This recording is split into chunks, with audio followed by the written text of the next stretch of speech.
Bismillahirrahmanirrahim. Assalamualaikum warahmatullahi wabarakatuh. Kali ini kita sudah sampai di minggu keempat atau pertemuan keempat untuk mata kuliah audit sistem informasi. Oke, saya ambil dari bukunya sebentar.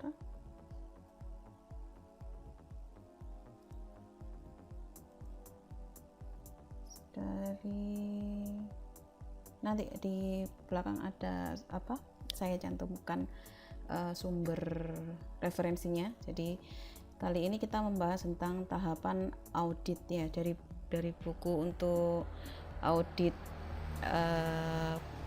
kisah ya. Oke, jadi yang pertama itu adalah menentukan subjek audit. Jadi tentukan atau identifikasi unit lokasi yang diaudit. Jadi audit itu kalau secara umum seperti yang saya jelaskan di minggu sebelumnya, audit memang diawali dari audit keuangan ya. Kalau misalkan kalian googling audit seperti itu, yang sering ditemukan adalah audit keuangan. Atau kalau tidak spesifik menjelaskan audit sistem informasi, yang ada adalah audit internal. Bedanya apa Bu audit sistem informasi dengan audit yang lain? Kalau seperti yang saya jelaskan tadi, kalau misalkan audit keuangan itu memang membahas fokus di masalah keuangan. Jadi memang ada merefer buktinya apa, kwitansinya nomor berapa, seperti itu. Pengeluarannya digunakan nomor bukti berapa, kurang lebih seperti itu. Nah, selanjutnya adalah audit internal. Kalau audit internal itu ruang lingkupnya jauh lebih luas daripada audit sistem informasi. Audit internal itu mencakup keseluruhan dari proses bisnis. Mungkin dengan bahasa yang lain adalah seluruh ruang lingkup perusahaan. Jadi termasuk juga salah satu bagiannya adalah melakukan audit sistem informasi. Nah, sedangkan audit sistem informasi ini sendiri fokus yang menangani tentang yang ada hubungannya dengan IT, dimana kalau nanti insya Allah minggu depan kita sudah mulai membahas menggunakan satu framework ya. Kita insya Allah minggu depan kita akan bahas menggunakan satu framework. Nah, yang selanjutnya kalau audit sistem informasi, kita tentukan dulu unit atau lokasi yang akan kita audit. Sekali lagi, audit sistem informasi itu spesifik, tapi bukan berarti ruang lingkupnya kecil. Misalkan contoh ini yang seringkali banyak mispersepsi yang ditangkap oleh beberapa adik-adik mahasiswa, yaitu melakukan audit aplikasi. Misal contohnya audit sistem informasi dari ilmu UPN Veteran Jawa Timur, itu bukan audit. Tapi kalau misalkan audit berarti bukan aplikasi yang dilakukan audit, tapi sistem informasinya. Lebih ke bukan ilmunya, bukan ilmu.upnjatim.ac.id, bukan aplikasinya, tapi lebih ke ruang lingkupnya. Kalau misalkan kita mau melakukan audit, misal objeknya adalah ilmu, ya berarti kurang lebih kita membahas tentang akademik. Nah, akademik nanti nggak hanya sekedar dari ilmu itu sendiri. Jadi mulai dari yang mengadakan siapa, terus nanti end usernya siapa. Jadi sekali lagi bukan hanya aplikasi. Audit sistem informasi itu berbeda dengan audit aplikasi. Oke ya. Jadi kita tentukan dulu unit atau lokasi yang akan diaudit. Berarti kalau misalkan kita mau membahas tentang ilmu, sekali lagi bukan ilmu.upn Jatim sebagai subjek, ya, mohon maaf, sebagai objek untuk dilakukan audit, ya, tapi yang sebagai objeknya apa? Ya, sistem informasi yang melingkupi dari ilmu itu sendiri. Oke, selanjutnya. Oke, yang selanjutnya yaitu sasaran audit. Sasaran audit kita tentukan sistem secara spesifik, fungsi atau unit organisasi yang akan diperiksa. Ini yang tadi sempat saya jelaskan. Jadi sekali lagi yang diaudit bukan ilmunya, ya Bu. Jadi ilmu.upn Jatim itu nggak akan bisa dilakukan sebagai objek untuk audit, ya, karena di sini kita harus menentukan lagi unit organisasi yang melingkupi dari misalkan salah satu contohnya ilmu UPN Jatim itu tadi. Oke, yang selanjutnya yaitu jangkauan audit. Nah, ini kita identifikasi sistem secara spesifik, fungsi atau unit organisasi untuk dimasukkan ruang lingkup pemeriksaan audit sistem informasi. Yang selanjutnya yaitu rencana pre-audit, yaitu yang pertama dilakukan identifikasi kebutuhan keahlian teknis dan sumber daya yang diperlukan untuk audit. Nah, ini contohnya misalkan keahlian teknik atau sumber daya itu baik kembali lagi ya, sumber daya manusianya lagi, apakah sumber daya manusia itu sudah sesuai atau yang ada di kita bahas, berarti ilmu itu siapa yang membangun, kurang lebih kan Puskom. Apakah penyedianya atau resources sumber daya manusianya itu memang memahami tentang IT, kurang lebih seperti itu. Nah, yang selanjutnya identifikasi sumber bukti atau untuk tes atau review seperti fungsi flowchart, kebijakan, SOP, kertas kerja audit yang sebelumnya. Misal contohnya kita ini masih pre-audit ya, kita mau melakukan awalan. Jadi kita mencari dulu ada enggak aturan yang mengatur tentang ilmu.upnjatim.ac.id. Misalkan apakah ada kebijakan atau peraturan dari pimpinan bahwa memang diperlukan ilmu atau e-learning untuk fasilitas mahasiswa. Nah, ini terus apakah ada bagaimana menjalankannya atau menggunakannya, ada lagi flowchart atau ini seperti yang saya jelaskan sebelumnya. Atau bahkan ini kertas kerja audit sebelumnya, kalau misalkan sudah pernah dilakukan audit, apakah itu audit internal atau apakah itu audit sistem informasi sebelumnya, bisa digunakan sebagai inputan. Nah, proses yang sekarang ini sudah sampai di mana? Progres, maksud saya adalah lebih ke progres untuk posisi yang sekarang ini, untuk kematangan implementasi IT ada di mana. Yang selanjutnya yaitu prosedur audit dan langkah-langkah pengumpulan bukti audit. Apa saja sih bukti audit yang bisa kita kumpulkan? Nah, yang pertama, identifikasi dan pilih pendekatan audit untuk memeriksa dan menguji pengendalian intern. Jadi kita mengendalikan, mohon maaf saya ulang lagi, kita mengidentifikasi dan pendekatan audit untuk memeriksa dan menguji pengendalian internal, maksudnya seperti ini. Pendekatan auditor ya, kalau misalkan kita menjadi auditor, jadi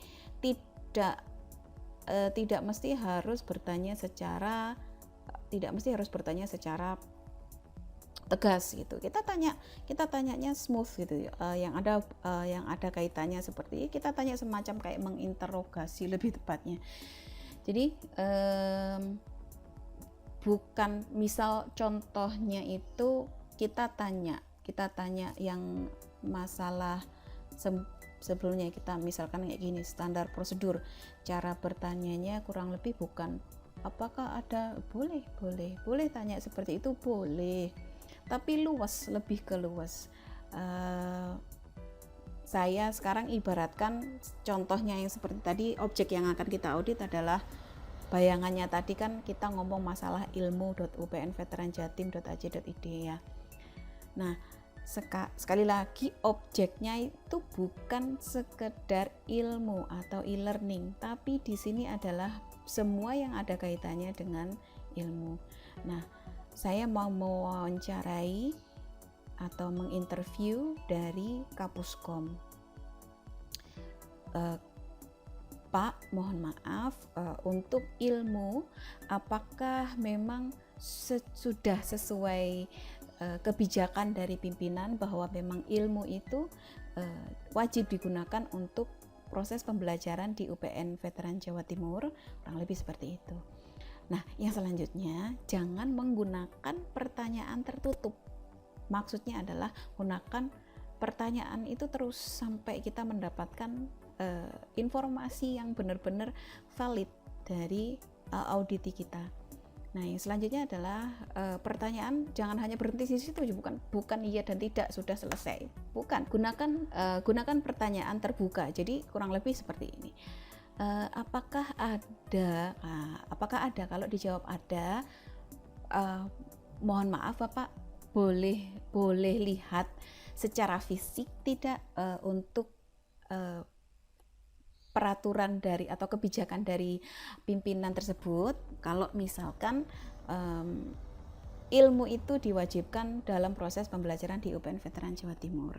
Kurang lebih seperti itu. Jadi pengendalian internal. Jadi dari kita membuktikan bahwa bukti yang kita audit itu memang benar. Jadi jangan sebagai auditor tidak langsung terlalu percaya. Jadi kalau bahasa kasarnya, kalau jadi auditor itu jangan terlalu gampang percaya sama auditi. Nah, ya.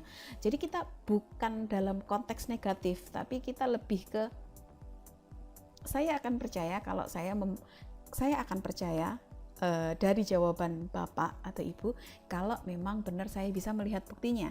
Kurang lebih seperti itu. Nah, jangan juga terlalu puas dengan jawaban dari auditi, tapi kita harus terus menggali jawaban tersebut. Nanti kita akan terbiasa apakah Bapak atau Ibu auditi ini merupakan auditi yang menjawab dengan sesuai kenyataan. Bisa jadi mereka menggunakan jawaban alibi. Nah, kalau jawaban alibi, kalau kita cari lebih detail itu nanti tidak konsisten jawabannya ya. Jadi belajar untuk semacam menjadi detektif.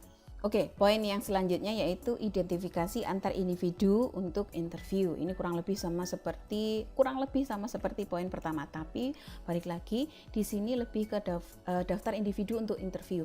Kita harus memahami siapa yang akan kita wawancara. Kita nggak hanya asal saya berarti kalau yang ada hubungannya dengan ilmu berarti saya harus wawancara Kapuskom. Bukan, nanti di framework itu biasanya ada yang namanya RACI chart. RACI itu terdiri dari RACI. R-nya untuk responsible, A-nya untuk accountable, C-nya untuk correspondent, I-nya untuk inform ya. Nah, kurang lebih ada daftarnya, apakah memang benar Kapuskom ataukah ternyata kita nggak perlu langsung wawancara Kapuskom, tapi kita mungkin tanya lebih ke sebagiannya, jadi bawahnya dari situ. Jadi kita harus menentukan, kita harus mengidentifikasi siapa saja yang akan kita lakukan interview. Nggak hanya sekedar kita lakukan keputusan langsung, ya udah kita langsung tanya ke Kapuskom, karena dalam pemikiran kita Kapuskom pasti tahu semuanya. iya mungkin tahu, tapi lebih ke tanggung jawab ada di beberapa bagian atau di beberapa divisi masing-masing. Ini kita harus benar-benar melakukan identifikasi. Yang selanjutnya adalah identifikasi dan menghasilkan kebijakan yang berhubungan dengan bagian, standar, dan pedoman untuk interview. Nah, ini ada kaitannya seperti yang saya jelaskan juga. Jadi kita misalkan gini, ada kebijakan yang berhubungan dengan bagian, standar, dan pedoman untuk interview. Misalkan kita ternyata di Raci Chart itu kita nanti interview dengan kabid ya, kepala bidang misalkan, dan ternyata misalkan kepala bidang tersebut itu sulit untuk ditemui. Nah, bagaimana kita menentukannya? Karena beliau misalkan sibuk, gak bisa seperti ini atau seperti apa. Kalau misalkan di audit yang kenyataannya sebenarnya mau nggak mau lebih ke ya harus ada. Kalau di proses audit ya memang harus ada. Karena apa? Kalau misalkan enggak, ya berarti institusi tersebut tidak akan mendapatkan license dari audit sistem informasi ini. Nah, misalkan audit ISO IT ya, ISO, audit COVID, ITAL. Berarti kalau misalkan bagian tersebut kabid tersebut tidak hadir saat audit eksternal ya, ada audit yang untuk framework itu, ya nggak akan lolos. Jadi harus siap. Nah, tapi permasalahannya ini bagaimana kalau misalkan kita tugas, misalkan contoh skripsi. Nah, kalau skripsi kan kita nggak ada power untuk melakukan hal tersebut karena kita latihan atau semacam kayak magang seperti ini. Powernya mahasiswa yang skripsi itu bisa dibilang ya sudah, kita nunut objek penelitian gitu. Jadi mau nggak mau kita harus menentukan bagaimana keputusannya. Kalau misalkan kabid tersebut yang seharusnya kita wawancarai yang ada di Raci Chart tersebut ternyata susah untuk ditemuin. Solusinya adalah kita lebih ke atas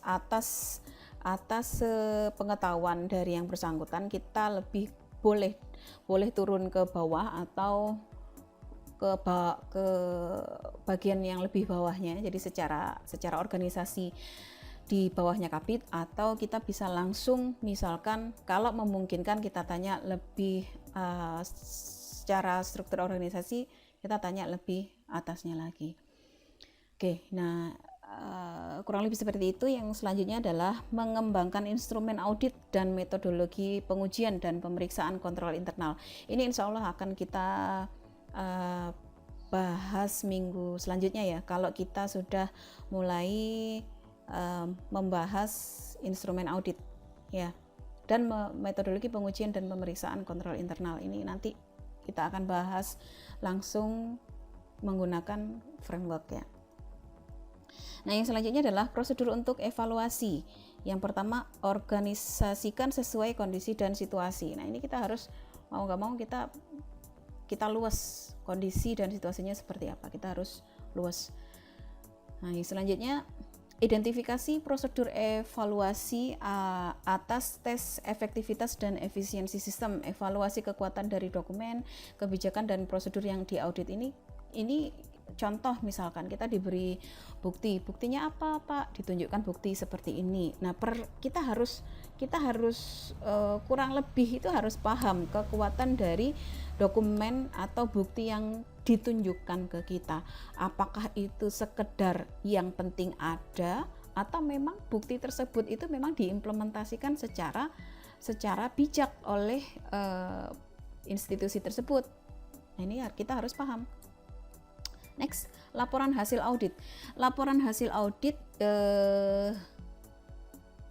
ini beda-beda. Jadi beda-beda laporan hasil audit, kurang lebih nanti laporan ini harus menunjukkan objektivitas dari hasil. Terus ada lagi, nah ini harus ada yang namanya bersifat membangun. Maksudnya apa? Maksudnya boleh enggak Bu kita menampilkan rekomendasi? Boleh. Jadi pasti ada yang namanya temuan. Temuan itu adalah apa sih yang kita temukan di lapangan, yang sesuatu yang tidak sesuai dengan yang seharusnya kita buat catatan. Dan selanjutnya adalah bagaimana kita memberi penjelasan audit. Kalau misalkan sebagai auditor eksternal, misalkan contoh saya datang sebagai auditor ITAL atau saya datang sebagai auditor COVID misalkan, saya harus menjelaskan kenapa kalau misalkan lolos, oke, enggak ada masalah. Kalau misalkan enggak lolos, saya jelaskan posisi kekurangannya ada di sini, posisi kekurangannya ada di sini. Harusnya tahu, harusnya memahami. Nah, kalau auditor eksternal perlu nggak ada rekomendasi? By request. Kalau misalkan memang tidak diminta rekomendasinya apa, nggak perlu kita memberikan rekomendasi. Tapi kalau misalkan ditanya oleh auditinya, oke, saya terima kalau misalkan kondisi perusahaan atau institusi kami tidak sesuai dengan standarnya. Apakah ada saran dari Ibu sebagai auditor? Saya jelaskan. Oke, posisinya kekurangannya ada di sini. Jadi yang perlu diperbaiki adalah ini. Oke, jadi kita harus memahami, tidak hanya sekedar menjelaskan lolos dan tidak lolos, bukan seperti itu. Kalau misalkan kita sebagai auditor internal, kita berarti yang ada di dalam institusi tersebut sendiri. Ya, kurang lebih kita juga memberikan ini loh, saya menemukan ini. Berarti apa? Mungkin karena kalau auditor internal enggak ada istilahnya. Mungkin lebih ke report ya, lebih ke laporan ya. Enggak ada reward ya, enggak ada reward. Kalau punishment mungkin kalau ditemukan sesuatu yang benar-benar di luar dari standar. Oke, next, instrumen pemeriksaan. Instrumen pemeriksaan yaitu mulai dari observasi. Seperti yang saya jelaskan tadi ya, jadi kalau kita jadi auditor itu kita semacam menjadi detektif ya. Maksudnya bagaimana Bu? Maksudnya yaitu kurang lebih kita tidak percaya 100% kepada audit kita, lebih ke dari jawaban-jawaban interview yang kita sudah lakukan di awal, atau misalkan prosesnya terbalik, kita observasi dulu baru melakukan interview, it's okay, enggak masalah. Intinya kita fleksibel ya, lebih ke timingnya seperti apa. Nah, kalau misalkan dari sini kita melakukan observasi setelah dari interview tadi, kita semacam lebih ke bener enggak sih, lebih ke memastikan apa yang dijawab dari audit tadi itu sesuai dengan kenyataan atau tidak, atau pura-pura. Jadi jawabannya memang alibi saja agar nilainya bagus, bukan seperti itu. Jadi kita cross check dengan kondisi di lapangan, yaitu dengan observasi atau pengamatan. Nih, observasi atau pengamatan adalah cara memeriksa dengan menggunakan panca indera, terutama mata, yang dilakukan secara kontinu selama kurun waktu tertentu untuk membuktikan sesuatu keadaan atau masalah. Nah, next. Nah, ini seperti yang di awal tadi ada wawancara, tanya jawab gini. Wawancara merupakan teknik pemeriksaan berupa tanya jawab secara langsung antara auditor dengan auditee untuk memperoleh bahan bukti audit. Next. Nah, kuesioner atau tanya jawab tertulis ini bisa dijadikan salah satu bahan pertimbangan. Sekali lagi, salah satu bahan pertimbangan, bukan menjadi kunci utama. Misalkan dari bahan atau item-item pertanyaan yang ada di penilaian itu kita jadikan kuesioner, bisa jadi pengisian kuesioner ini tidak objektif. Pengisian kuesioner ini ya sudah, pokoknya yang positif saya beri nilai bagus.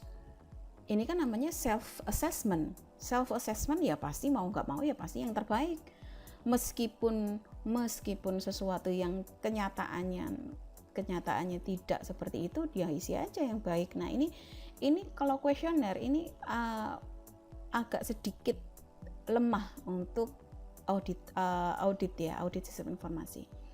Nih, kuesioner atau tanya jawab tertulis itu adalah cara tanya jawab yang mudah dan praktis dengan cara tertulis. Setelah responden ditentukan, kemudian dikirim surat pengantar beserta daftar pertanyaan atau kuesioner tentang hal-hal yang ditanyakan. Sebaiknya dibuat pedoman pengisian dan tanggal jawab yang diharapkan. Nah, kalau dari pengalaman, kuesioner ini lebih ke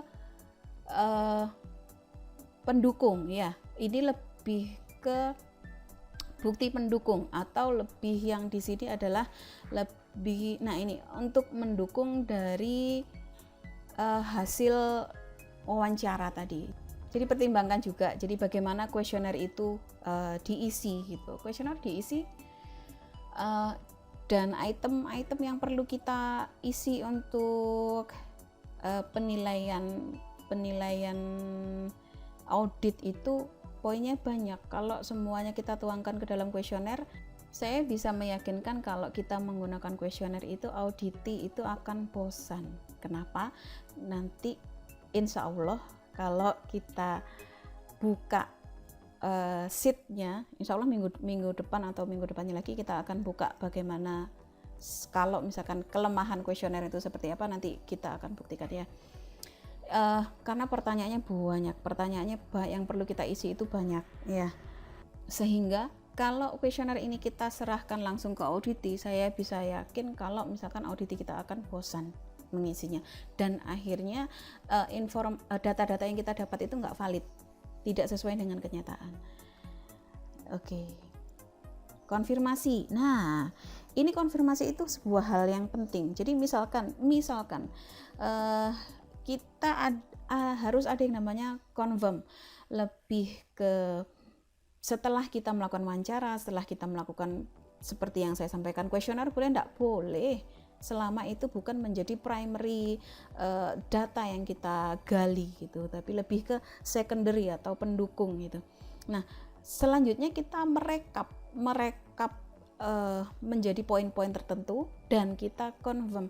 Mohon maaf Bapak, kemarin beberapa waktu yang lalu saya sudah melakukan wawancara dan sekarang saya mau melakukan konfirmasi.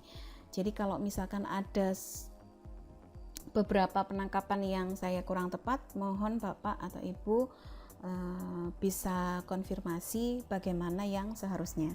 Oke, yang selanjutnya adalah inspeksi fisik. Inspeksi merupakan cara memeriksa dengan memakai panca indera, terutama mata, ini sama seperti observasi ya, untuk memperoleh bukti atau suatu keadaan atau suatu masalah pada saat tertentu. Inspeksi merupakan usaha pemeriksa untuk memperoleh bukti-bukti secara langsung, di mana pemeriksa sendiri harus berada di tempat di mana keadaan atau masalah tersebut ingin dibuktikan. Jadi langsung ya, datang secara fisik, observasi fisik. Nah, ini prosedur analisis. Analisis artinya memecah atau menguraikan suatu keadaan atau masalah ke dalam beberapa bagian atau elemen dan memisahkan bagian tersebut untuk digabungkan dengan keseluruhan atau dibandingkan dengan yang lain. Dengan analisis, pemeriksa dapat melihat hubungan penting antara satu unsur dengan unsur yang lain. Oke, jadi sekali lagi masih banyak yang kurang tepat mengartikan analisis. Jadi kalau misalkan melakukan membaca sesuatu sudah disebut dengan analisis, kurang tepat ya. Saya bisa menjelaskan kurang tepat sama sekali ya.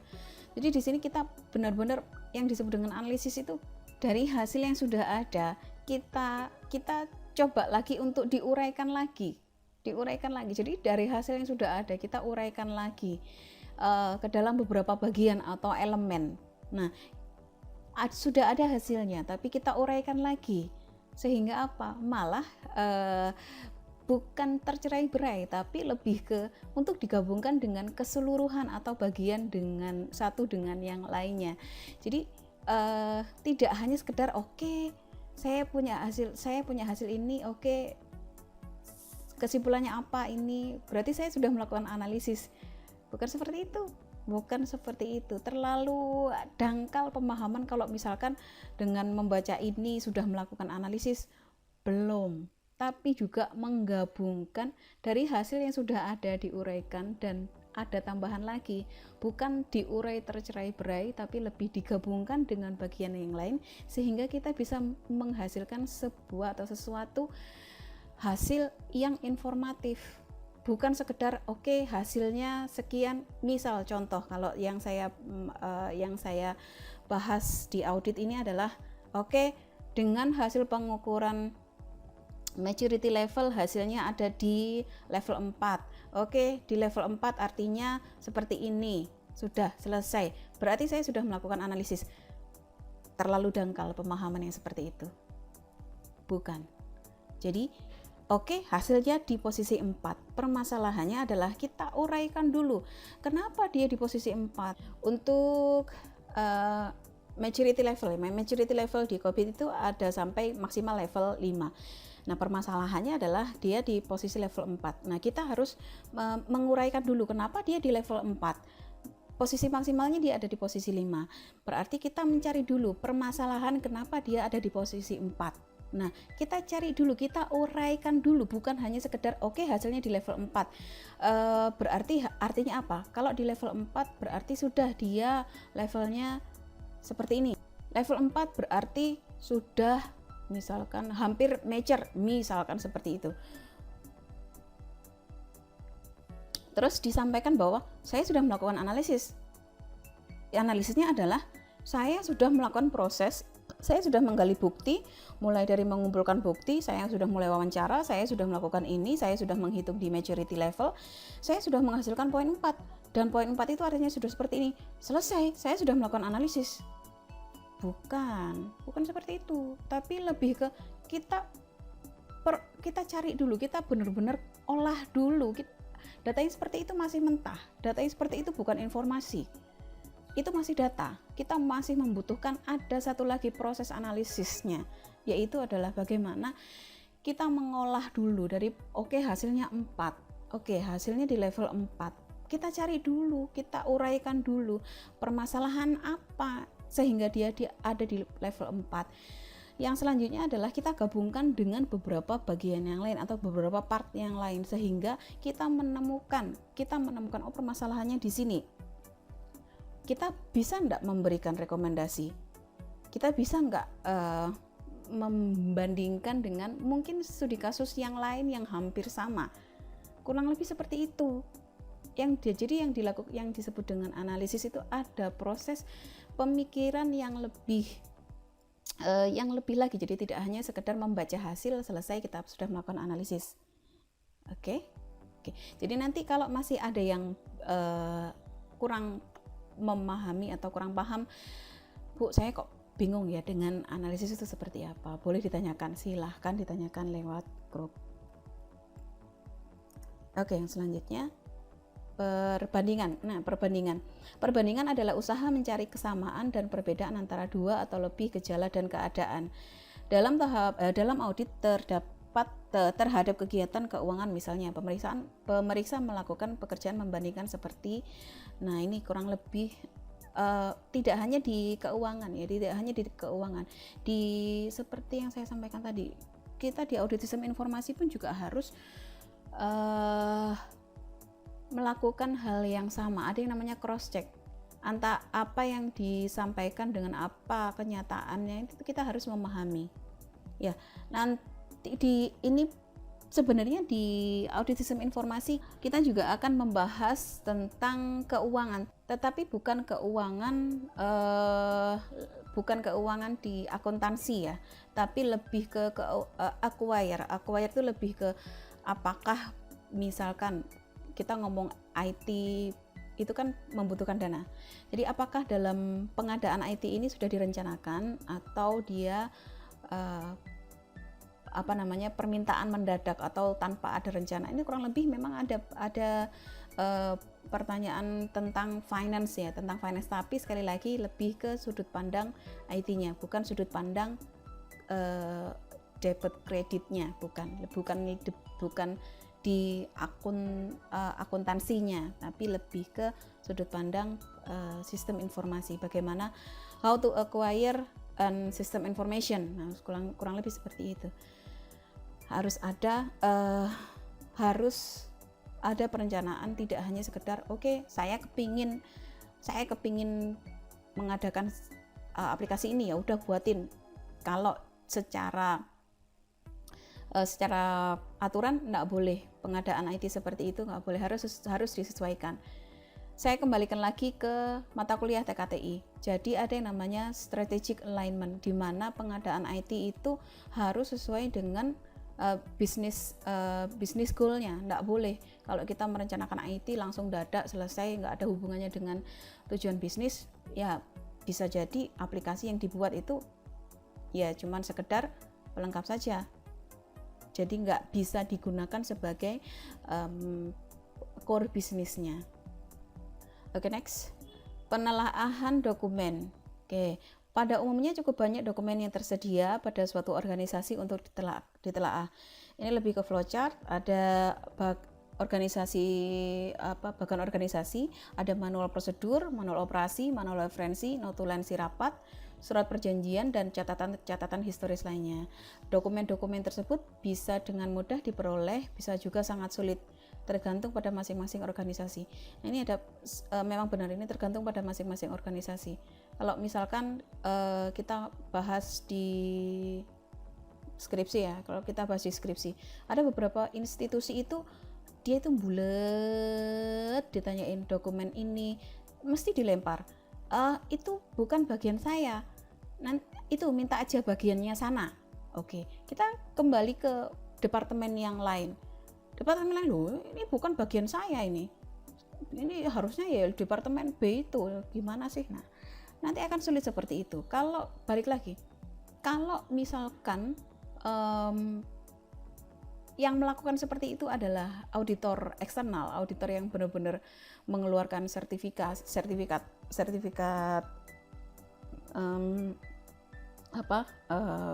contoh yang paling umum adalah ISO ya, nggak akan lolos. Biasanya perusahaan-perusahaan yang seperti itu, yang suka yang senang lempar-lempar tanggung jawab seperti itu, biasanya nggak akan lolos gitu. Karena apa? Karena nggak ada yang namanya lempar-lempar tanggung jawab. Dokumen ini harusnya di sana, dokumen ini harusnya di sini, harus seperti apa? Nggak ada. Kalau misalkan dia bertanggung jawab atas dokumen tersebut, dia harus punya kopinya. Nggak mesti harus asli, tapi dia punya kopinya. Ya, oke. Bukan kopi yang diminum, tapi kopi dokumen replikasi ya. Ya, oke, lanjut. Dokumen-dokumen ini kalau misalkan ini keuangan ya, ada bahkan organisasi, notulensi rapat, ada seluruh, dan ini kurang lebih sama seperti yang di atasnya. Apa saja bukti audit? Ini ada bukti langsung dan bukti tidak langsung. Ada lagi, bukti langsung itu adalah bukti yang bersifat fakta atau dokumen sah terkait dengan kegiatan pemeriksaan. Ini contohnya misalkan tentang kepemilikan lahan, kepemilikan tanah, kurang lebih seperti itu. Ada lagi biasanya kalau bukti langsung ini yang bersifat legal, misalkan memang ada perjanjian, bukti perjanjian seperti itu. Ada lagi peraturan pemerintah. Nah, kurang lebih harus ditunjukkan, jadi bukti-bukti langsung. Ada lagi bukti tidak langsung. Bukti tidak langsung adalah bukti yang harus disimpulkan sendiri oleh auditor berdasarkan bukti tertentu. Misalkan memeriksa suatu mesin apakah benar-benar telah diperbaiki sehingga kondisinya sesuai dengan yang dilaporkan, atau disimpulkan sendiri oleh auditor. Jadi si auditor tersebut harus secara nyata membuktikan proses hasil yang ditanyakan itu. Jadi kalau misalkan ditanyakan tentang bagaimana keadaan mesin, berarti ya dia harus membuktikan sendiri, nggak hanya sekedar kalau misalkan auditinya ngomong ya kondisinya baik-baik saja, ya sudah, ya kita harus cari buktinya. Nah, ini ada lagi, ada bukti utama atau bukti primer, dan juga ada bukti sekunder. Bukti utama ialah misal surat perjanjian atau kontrak, surat asli utang piutang dari pelanggan, rekening koran dari bank. Jadi bukti utama itu benar-benar yang kita ambil. Kalau ada lagi misal ini di surat perjanjian, ada lagi lebih ke SOP, peraturan pemerintah, terus surat keputusan pimpinan, ada lagi renstra-nya, dan semua yang memang kita ada pertanyaan dan buktinya sudah sesuai. Ada lagi bukti sekunder, misalkan surat-surat tersebut bukan yang asli melainkan kopi. Nah, ini yang seperti yang kopi yang seperti ini, bukan kopi yang untuk diminum tadi ya, kopi replikanya. Nah, dan bahkan kadang-kadang sudah dengan coretan tambahan dengan pen tulisan tangan, ada tambahan-tambahan, boleh nggak masalah. Ada lagi contoh sekundernya lagi adalah bukti wawancara. Jadi kalian buat bukti wawancara, setelah kalian buat draft pertanyaannya, ada isian jawaban kurang lebih seperti itu, boleh nggak? Boleh. Itu untuk buktinya. Ada lagi fakta atau informasi dari hasil analisis. Ada record, ada testimonial evidence. Nah, boleh menggunakan kalian bisa menggunakan recording, bisa menggunakan video untuk direkam, boleh nggak? Boleh. Ada lagi ini kemarin, oke. Nah, untuk buku referensi kurang lebih seperti ini, saya ambil dari CISA. Ada beberapa bagian saya ambil dari bukunya Davis untuk yang IT auditing, using control and protect information asset, sama bukunya Sandra Sef, ada information technology control and audit, kurang lebih seperti itu.